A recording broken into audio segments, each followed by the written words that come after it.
warahmatullahi wabarakatuh.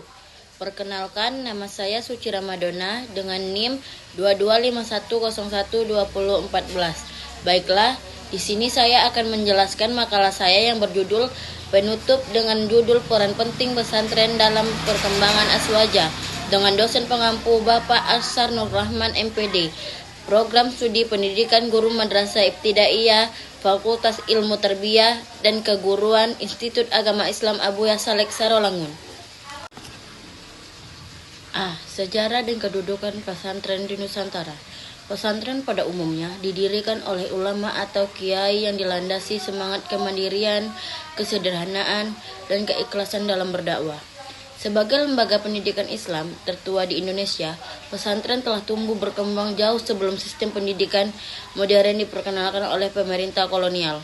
Islamic Boarding School atau pesantren dikenal sebagai institusi pendidikan Islam tertua di Indonesia yang memainkan peran strategis dalam pengembangan dan transisi ajaran Al-Husama wal Jamaah kepada masyarakat. Struktur pesantren umumnya terdiri atas kiai sebagai figur sentral, santri sebagai peserta didik, serta kajian kitab kuning sebagai kurikulum utama. Pola hubungan antara kiai dan santri yang khas ini mampu membentuk dan mewarnai subkultur tradisionalis Islam di Nusantara, khususnya di Pulau Jawa yang kemudian menjadi salah satu identitas keagamaan masyarakat Indonesia hingga saat ini. Pengertian dan landasan Al-Husana wal Jamaah.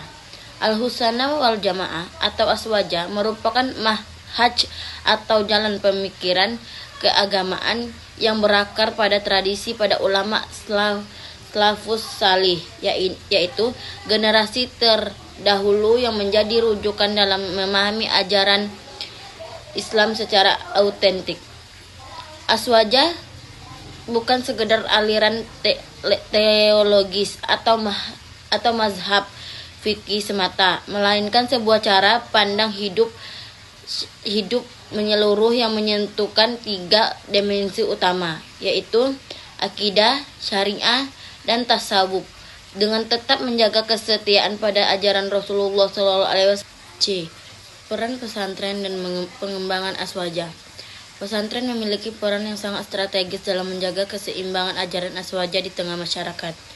Melalui sistem pengajaran kitab kuning yang bersanad, para kiai mewariskan pemahaman keagamaan yang autentik kepada generasi santri secara turun-temurun. Genealogi keilmuan Aswaja di Nusantara dapat ditelusuri melalui tokoh-tokoh besar.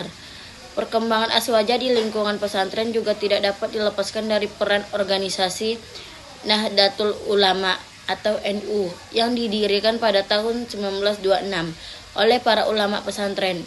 NU didirikan dengan tujuan menjaga ajaran Aswaja di tengah derasnya arus modernisme Islam yang kerap mengabaikan tradisi melalui NU. Ajaran Aswaja tidak hanya dipertahankan dalam pengajian kitab, tetapi juga diperluaskan melalui berbagai program sosial, pendidikan dan dakwah sehingga pesantren memperoleh legitimasi yang lebih kuat berbagai pusat pendidikan Aswaja yang mampu beradaptasi dengan perubahan zaman tanpa kehilangan identitasnya. D. Pesantren sebagai basis moderasi beragama dan benteng Aswaja di era kontemporer. Di era kontemporer, pesantren tidak hanya berfungsi sebagai lembaga pendidikan keagamaan, tetapi juga sebagai agen pembentukan identitas sosial, pendorong moderasi beragama dan penjaga tradisi Islam Nusantara yang inklusif. Integrasi nilai-nilai Aswaja ke dalam kurikulum pesantren terbukti berkontribusi dalam memperkuat sikap toleransi, menjaga keseimbangan antara tradisi dan perubahan, serta membangun ketahanan ideologis umat Islam Indonesia. Pesantren berbasis Aswaja menghadapi tantangan baru berupa masuknya gerakan-gerakan tradisional dengan paham keagamaan yang eksklusif dan tekstualis yang kerap menimbulkan gesekan di tengah masyarakat.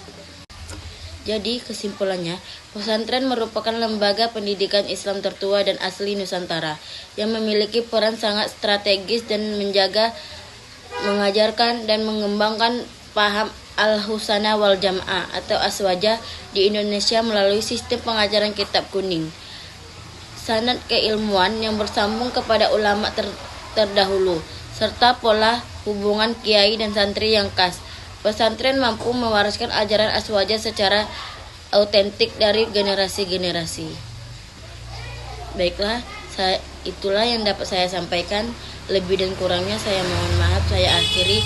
Wassalamualaikum warahmatullahi wabarakatuh.